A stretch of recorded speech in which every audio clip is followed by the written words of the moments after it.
Hello guys, and welcome back to Herbies Garage. Today I'm on my 2023 Life in KPM 200, and I had some updates I wanted to bring you guys along and show you some of the things that I did that I kind of left out of the videos and stuff, and kind of update you on some things.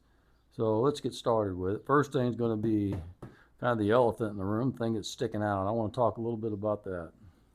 I put this box on and I didn't do a video on it, and I also put a rack on it, and I'll tell you why I didn't post the install on this was because this rack is actually made for another bike, but I thought, well, it looks like a rack that I would like on my bike, and it looks like it would fit, and it does fit. The seat does fit in it. It's just really snug, and I had to do a little bit of fabrication and things on it.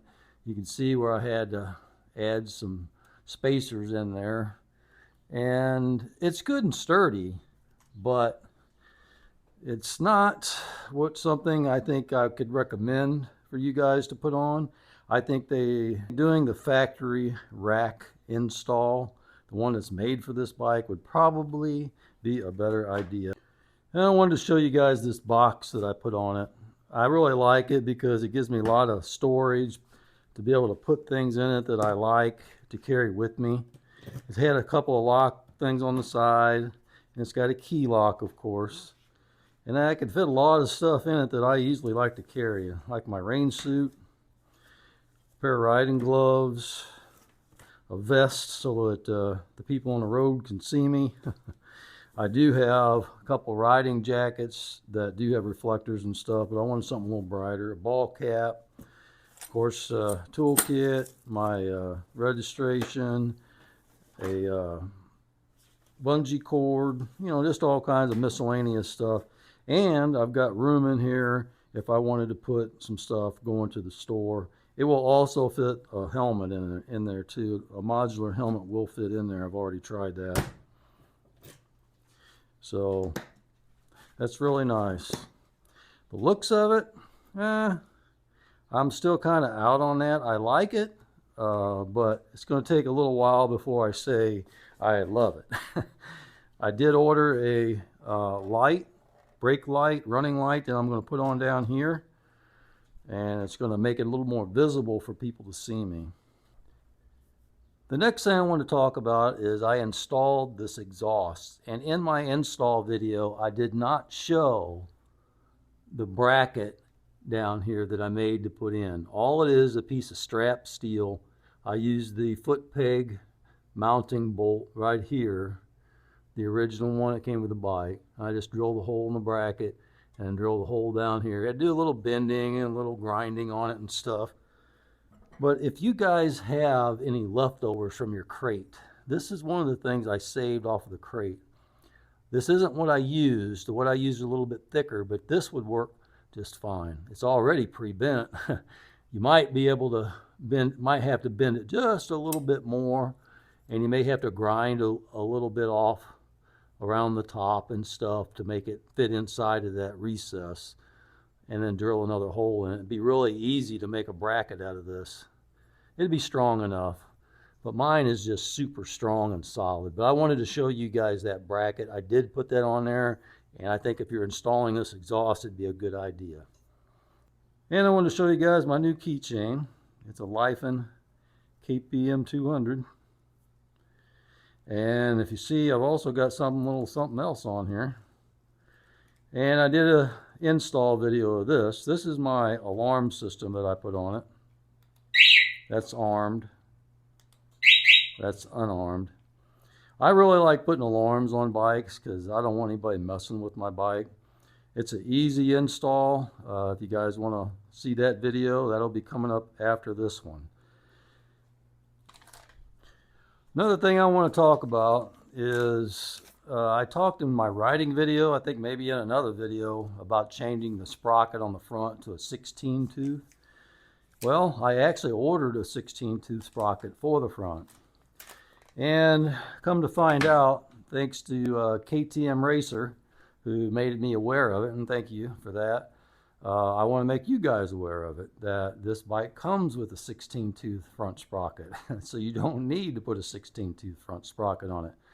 I think what fooled me was I didn't check that before I actually said that on my riding video. But what kind of fooled me was the gearing seemed exactly the same as the KPR. Well, while I had my KPR, I did a little checking, and my KPR had from stock a 15 front and a 46 back sprocket.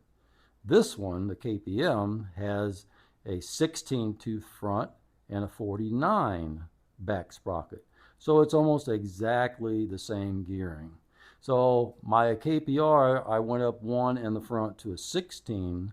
So if I wanted to do the exact same gearing on this bike as I had on my KPR, I need to go to a 17 in the front on this. And if I do upgrade to a 17, I'll let you guys know. I'm loving this gearing the way that it is, so I don't know if I'm going to, because I've had it, faster than I probably should be going on it. But I'm really happy with the gearing and the bike so far.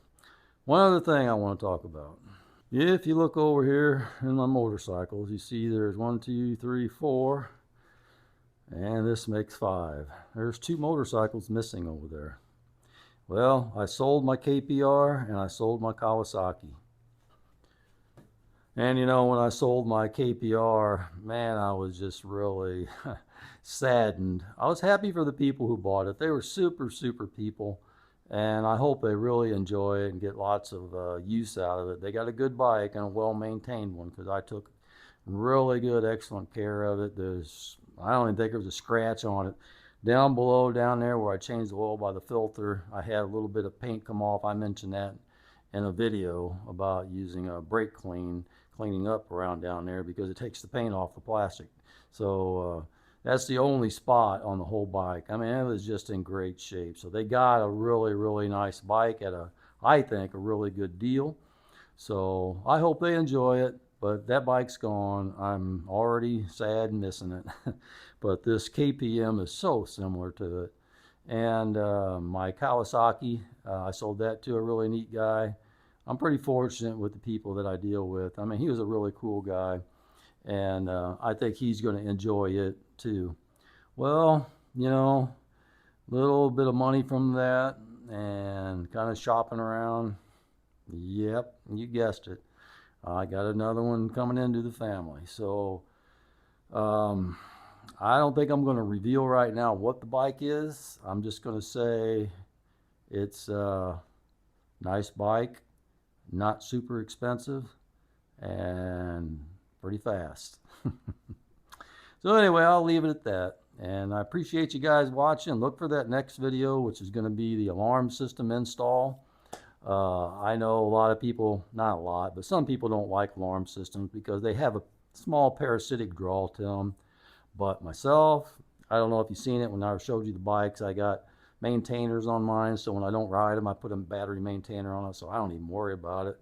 I've never really had one drain the battery far enough where it was a problem. So anyway, that's all I got for you today. I really appreciate you guys watching, and I'll see you on the next one.